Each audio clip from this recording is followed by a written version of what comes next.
Open your banking app right now and scroll back 90 days. Find one charge somewhere between $5 and $20 that you can't fully explain.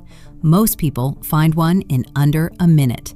Maybe it's a fitness app you downloaded during a January burst of motivation. Maybe it's a streaming bundle you added for one show and never removed. Maybe it's a cloud storage plan for photos you haven't opened since a trip 2 years ago. Here's the strange part. Even after you find it, even after you admit you haven't used it in months, you probably won't cancel it today. You'll close the app, feel a small flash of annoyance, and forget about it by tomorrow. That's not laziness. That's not you being careless with money. It's a specific, well-documented quirk in how your brain tracks spending over time. And once you see how it works, you will never look at a recurring charge the same way again.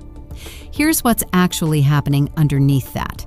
Your brain doesn't track spending like a spreadsheet, weighing every line item equally. It tracks spending more like it tracks pain. Every time you hand over money, there's a small flicker of discomfort that fires in your brain. Researchers call this the pain of paying. It's the reason you hesitate, even for a second, before buying something. But that flicker only fires under one condition. Paying has to feel like a decision. One moment, one number, one active choice you have to confront. Compare two scenarios. First, you're at a store. You pull cash out of your wallet, you count it, you hand it over. You feel that. Second, your card autobills a subscription on the 14th of every month. You never see it happen, you never confirm it, you never count anything. Same $15, completely different signal sent to your brain. A subscription is built, almost by accident of design, to remove that decision moment entirely. The charge happens on a schedule, automatically, on a day you're not thinking about money at all. Nothing for your brain to flag as spending. The money is just as real. The discomfort isn't. And a cost your brain never flags as painful is a cost your brain quietly stops watching. It doesn't fade because you stopped caring.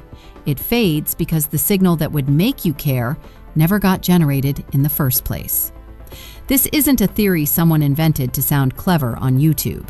In 1998, researchers John Gorville and Dilip Soman published a study in the Journal of Consumer Research on members of an athletic club who paid for access in occasional lump sums instead of paying separately each visit. The pattern was clear. Attendance spiked right after each payment. People showed up far more often in the days right after handing over money. Then, week by week, attendance steadily dropped, even though nothing about the membership had changed and people were still entitled to use it exactly as much as before. The researchers called this payment depreciation. The psychological weight of having paid fades with time, even though the actual money spent stays exactly the same. Now, stretch that idea onto a modern subscription with automatic monthly billing. There's no single felt moment of paying to begin with. The cost starts depreciating almost the instant it leaves your account, because your brain barely registered it as a cost at all. There's a second force working alongside that one. It's called status quo bias, first documented by economists Richard Zeckhauser and William Samuelson. The tendency to stick with whatever is currently happening simply because changing it feels riskier than leaving it alone, even when leaving it alone is the thing actively costing you money. This pairs with something close to it called loss aversion. Giving something up feels worse than gaining the equivalent amount feels good. So even on the rare month you do notice the charge, canceling still doesn't feel like a clean win. It feels like closing a door. Your brain treats losing access, even access you weren't using, as a bigger deal than the small relief of saving the money. That's the same instinct that makes it hard to get rid of a gym bag you bought but never use. Some part of you isn't ready to admit the option is gone. So if you've got a subscription right now that you haven't opened in months and still haven't canceled, that is not a character flaw. It's not proof you're disorganized or bad with money. It's the predictable result of a billing system that removes the one signal that would normally make you reconsider. Plus, a brain that treats canceling as a loss rather than a gain. You are not failing to notice the cost. Your brain is genuinely not generating the noticing.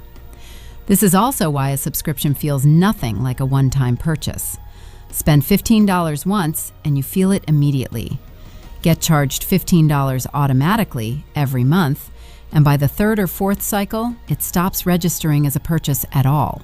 It starts registering as a fact of life, like rent or a phone bill. Except it isn't fixed. It's a choice you made once that your brain quietly stopped reconsidering. Almost everyone watching this has at least one of these running right now. You're not the exception, you're the normal case. Here's something concrete to try this week, built directly off the mechanism we just covered. Pick one subscription, just one. Don't try to audit everything you pay for at once. That's a big task, and big tasks get postponed indefinitely. Go set a calendar reminder for the day before that one subscription renews. Make the title specific, the exact service name and the exact dollar amount, not a vague check subscriptions note. When that reminder goes off, make yourself do one thing. Actively choose to keep it or cancel it. You're not trying to will yourself into being more careful in general. You're rebuilding the one decision moment your brain never got. You're forcing the pain of paying to fire again, on purpose, for one specific charge, instead of letting it renew in total silence. Try it on one subscription this week. If it works, add a second one next week, and a third the week after. Now I want to hear from you. While watching this, did a specific subscription just pop into your head? One you're still paying for and haven't actually used in months? Name it in the comments, no explanation needed. I'm willing to bet the same handful of services show up over and over. One last thing before you go. Everything in this video is about understanding how your brain handles recurring costs, not about diagnosing what's wrong with you. This is for education and entertainment only, not financial or mental health advice. Now go cancel something.